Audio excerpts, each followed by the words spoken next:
Guys, hii ni kazi ya mwanafunzi. Mwanafunzi ndo kama hivyo amemaliza kazi yake, anaiangalia, haamini kama ndo yeye. Hivyo unajua, ukija Willis Beauty Salon ni VETA ambayo mheshimiwa alisema kabisa.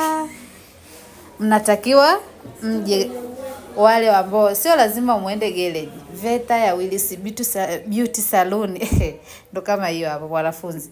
Sasa ulinge kidogo. Mwanafunzi ameweza jamani.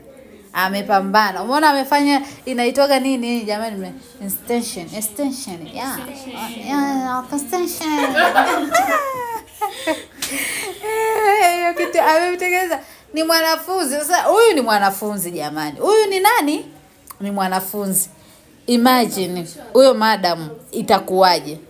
Sio kwamba hatufanyi, msije mkazani kwamba tu Willis Beauty Salon wanasuka stitch tu peke yake na mabutu. No, kila kitu tunafanya.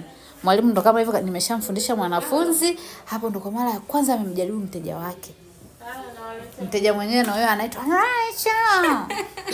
Voni anaitwa nani? Rachel.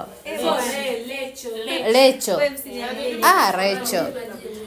Hongera sana mwanafunzi. Mama unapambana. Umeweza haswa. Hongera sana. Kwa kizungu wanasemaje? Congratulations. Okay, haya. Mmeshaweza. Ona huyu mama Dia alivyo. Mteja ni mwanafunzi. Anatamani hizi nywele.